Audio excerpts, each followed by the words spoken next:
Iya Pak, saya perwakilan dari tim kesehatan Rumah Sakit Jenderal Ahmad Yani akan mengadakan penyuluhan kesehatan yang bertemakan pendidikan kesehatan pada ibu pasca melahirkan. Kedatangan saya kemari untuk mengajukan proposal di kelurahan ini Pak. Wah, bagus sekali programnya Mbak. Saya baca dulu nih proposalnya. Oke Pak, ini ya proposalnya.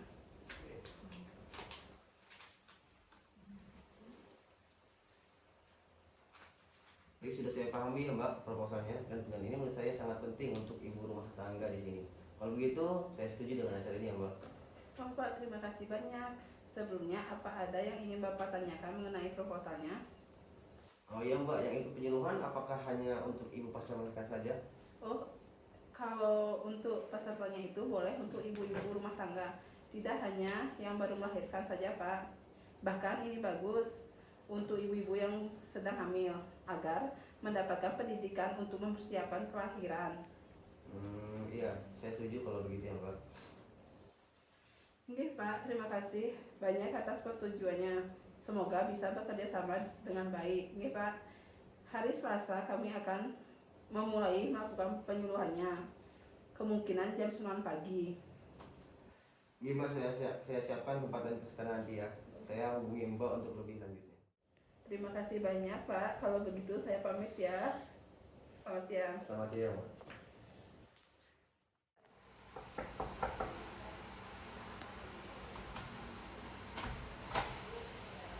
Assalamualaikum. Selamat datang Ibu. Selamat datang Bapak. Baik, alhamdulillah. Sebelumnya perkenalkan saya Istiqomah. Saya selaku MC pada acara penyuluhan pada hari ini. Sebelum dimulai, saya izinkan saya untuk membacakan susunan pada pagi hari ini. Yang pertama, pembukaan. Yang kedua, sambutan. Yang ketiga, materi. Keempat, materi dan tanya jawab. Dan yang terakhir, penutup. Dengan itu, izinkan saya untuk membuka acara ini dengan mengucapkan basmalah. Bismillahirrahmanirrahim. Untuk Bapak Kepala Desa dipersilakan untuk memberikan sambutannya. Assalamualaikum warahmatullahi wabarakatuh. Waalaikumsalam warahmatullahi wabarakatuh. Selamat pagi Bapak Ibu semua. Pagi. Syukurlah Bapak Ibu sehat semua ya. Sehat. Pertama-tama kita panjatkan puji dan puja syukur kepada Allah Subhanahu wa taala karena atas berkat dan rahmatnya kita bisa berkumpul di tempat yang dalam sehat walafiat. Dalam acara kali ini saya harap semua dapat menerima manfaat dari materi yang diberikan dan ibu-ibu sekalian mendapatkan pendidikan kesehatan untuk kesiapan pasca melahirkan. Itu saja yang saya dapat sampaikan. Acara saya kembalikan kepada MC. Terima kasih. Sekian. Assalamualaikum warahmatullahi wabarakatuh. Waalaikumsalam warahmatullahi wabarakatuh. Baik, terima kasih Bapak. Sebelum kita masuk ke materi yang akan kita bahas hari ini, untuk memateri silakan membagikan leaflet kepada peserta.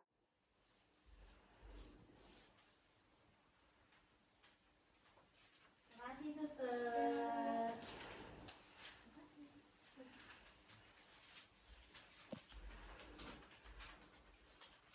Baik, jika semua peserta sudah mendapatkan leafletnya, kita langsung saja ke acara selanjutnya, yaitu materi penyuluhan. Silakan pemateri untuk menyampaikan materinya. Baik. Selamat pagi semuanya, ibu-ibu juga bapak-bapak yang hadir hari ini. Selamat pagi, dokter. Hari ini kabarnya baik semua ya? Baik. Hari ini banyak peserta yang datang untuk penyuluhan. Berarti warga-warga kelurahan di sini begitu antusias dengan adanya penyuluhan ini ya. Baik, sebelumnya perkenalkan saya Dr. Sofi. Saya bekerja di Rumah Sakit Ayani. Di sini saya ditemani oleh rekan-rekan saya. Ada perawat Winda, juga ada perawat Mona. Baik, pada kesempatan kali ini saya akan membawakan materi yang bertemakan tentang proses involusi uterus dan pentingnya istirahat tidur pasca melahirkan ya. Baik, sebelumnya apakah ibu-ibu di sini sudah tahu apa itu involusi uterus? Ada yang tahu? Proses pengecilan perut, Dok. Ya, benar sekali ya, Bu. Itu salah satunya. Untuk lebih jelasnya saya jelaskan. Jadi, involusi uterus ini adalah perubahan dari keseluruhan alat genitalia yang akan kembali ke bentuk awalnya. Jadi, ketika seorang ibu melahirkan, uterus ini akan melebar karena pengeluaran janin ketika melahirkan tersebut. Jadi di sini terjadi reorganisasian dan pengguguran dari residu serta pengelupasan situs plasenta. Sebagaimana diperhatikan dengan pengurangan dalam ukuran dan berat dari uterus. Jadi perut itu akan mengecil. Itu salah satu proses yang bisa dilihat dari involusi uterus ini. Baik, selanjutnya proses dari involusi uteri ini dimulai ketika atau setelah plasenta keluar akibat kontraksi ketika melahirkan itu, dengan otot-otot polos itu nantinya akan perlahan kembali mengecil setelah ibu tersebut melahirkan. Kemudian salah satu komponen involusi dari uteri adalah penurunan fundus uteri tersebut. Kemudian selanjutnya ini beberapa waktu siklus ketika involusi uteri. Yang pertama, involusi plasenta lahir. Di sini nanti fundus sepusat itu akan tinggi, kemudian berat dari uterus itu sebesar 1000 gram. Kemudian yang kedua, involusi 1 minggu. Nanti fundus dari uteri ini tidak akan teraba, sudah tidak teraba lagi. Kemudian berat dari uteri ini akan berkurang menjadi 500 gram. Kemudian yang ketiga, involusi 2 minggu. Tinggi fundus ini tidak akan teraba. Kemudian berat dari uteri ini akan berkurang menjadi 350 gram. Selanjutnya, involusi 6 minggu. Tinggi fundus sebesar hamil ketika 2 bulan. Kemudian berat dari uterus ini sebesar 50 gram. Yang terakhir, involusi 8 minggu. Ini terjadi setelah plasenta lahir. Tinggi fundus menjadi normal, kemudian berat dari uterus berkurang menjadi 30 gram. Ya, baik. Kemudian selanjutnya keberhasilan involusi uterus ini ada faktor-faktor tentunya yang mempengaruhi ya Bapak Ibu. Seperti umur, kemudian paritas, senam nifas, pendidikan, IMD atau inisiasi menyusui dini, kemudian laktasi, mobilisasi dini, gizi juga mempengaruhi, dan psikologis. Jadi ini perlu diperhatikan ya Bapak Ibu nanti supaya mempercepat proses involusi uterus ini. Nah, itu dia ibu-ibu juga bapak-bapak proses dari involusi pasca melahirkan. Materi selanjutnya akan dilanjutkan oleh rekan saya perawat Winda juga perawat Mona. Nanti di akhir materi akan ada kesempatan bertanya ya. Materi selanjutnya silakan untuk perawat Winda. Dilanjut. Baik, perkenalkan saya dengan perawat Winda. Saya akan memaparkan materi selanjutnya mengenai istirahat tidur. Nah, tentu saja pengalaman pasca melahirkan setiap ibu berbeda-beda ya.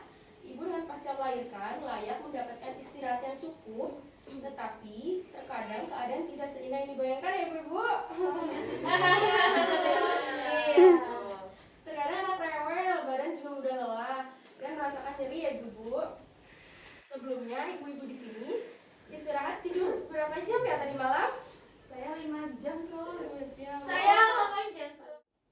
Wah, ada yang tidur yang cukup, ada yang kurang ya ibu-ibu? Iya, Sul. Nah ibu-ibu sebenarnya apa sih istirahat itu? Di sini sekarang saya akan menjelaskan tentang pengertian istirahat ya. Istirahat merupakan suatu keadaan di mana seseorang bersantai setelah melakukan aktivitas dan melepaskan diri dari hal-hal yang membosankan atau menjengkelkan. Nah, istirahat dikatakan berhasil bila ibu-ibu semua ini merasakan ketenangan atau rileks, kenyamanan, dan bila badan terasa bugar kembali. Lalu, definisi tidur itu apa sih? Sebenarnya di sini definisi tidur adalah suatu keadaan tidak sadar di mana persepsi dan reaksi individu terhadap lingkungan menurun atau hilang dan dapat dibangunkan kembali dengan indera atau rangsangan yang cukup. Nah, ibu-ibu, ada tahap-tahap tidur juga nih. Yang pertama, tahap tidur yang dinamakan dengan NREM atau Non-Rapid Eye Movement. Sering disebut tidur ayam karena pada tahap ini kondisi menuju tidur tetapi pikiran masih menguasai diri kita dan masih merasakan lingkungan sekitar. Lalu, NREM menuju tidur pulas. Pada fase tidur kedua ini, denyut jantung dan pernapasan akan melambat menjadi teratur dan suhu tubuh menurun. Lalu NREM yang ketiga itu tidur pulas dan REM yang terakhir yaitu tidur bermimpi. Nah, jadi pada tahap berapa saat ibu-ibu sedang bermimpi? Tahap 4. Nah, benar sekali. Kita lanjutkan ya ibu-ibu. Adapun faktor-faktor yang mempengaruhi istirahat dan tidur diantaranya status kesehatan, lingkungan, motivasi, stres psikologi, asupan diet, kelelahan, dan obat-obatan.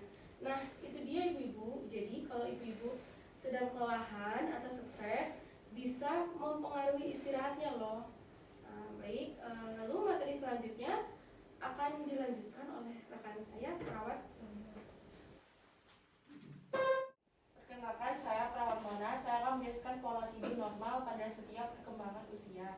Yang pertama, bayi baru lahir tidur 14 sampai 18 jam sehari. Setiap siklus tidur sekitar 45 sampai 60 menit. Yang kedua, bayi tidur 12 sampai 14 jam sehari. Yang ketiga, toddler tidur sekitar 10 sampai 12 jam sehari. Banyak tidur di malam hari, terbangun di dini hari. Berkurang. Yang keempat, prasekolah tidur 11 jam sehari. Yang kelima, usia sekolah tidur 10 jam sehari. Sisa waktu tidur relatif konstan. Yang keenam, remaja tidur 8,5 jam per hari. Yang ketujuh, dewasa muda tidur 7 sampai 9 jam sehari. Yang kedelapan, dewasa pertengahan tidur sekitar 7 jam sehari, kadang insomnia. Yang terakhir, dewasa tua tidur sekitar 6 jam sehari, insomnia, sering terbangun pada malam hari. Nah, itulah materi yang dapat saya sampaikan. Acara saya kembalikan pada MC. Wah, ibu-ibu sangat fokus sekali dalam mendengarkan materi yang telah disampaikan. Baik, untuk acara selanjutnya yaitu sesi tanya jawab. Bagi yang ingin bertanya, saya persilahkan. Saya ingin bertanya Mbak, silahkan Mbak. Apakah pemeriksaan involusi perlu dilakukan ya? Ya, silahkan dijawab Mbak. Baik, terima kasih atas pertanyaannya. Saya perawat wilayah yang akan menjawab pertanyaan dari Ibu. Pemeriksaan involusi perlu dilakukan karena untuk mengetahui perkembangan pemulihan dari ibu pasca melahirkan. Pemeriksaan dilakukan secara rutin dilakukan ya Bu. Iya, terima kasih atas jawabannya. Baik. Baik, terima kasih pertanyaan serta jawabannya ya Ibu. Saya lanjutkan ke pertanyaan selanjutnya. Ya, silakan. Saya dok bertanya, kenapa usia mempengaruhi proses involusi uterus ya dok? Baik, pertanyaannya. Iya Bu Dita, tadi pertanyaannya saya jawab untuk pertanyaannya. Proses involusi uterus ini sangat dipengaruhi oleh salah satunya usia, seperti yang tadi saya katakan. Usia 20 sampai 30 tahun merupakan usia yang sangat ideal atau dianjurkan untuk terjadinya proses involusi secara baik maksudnya. melahirkan di usia 20-30 tahun. Mengapa? Karena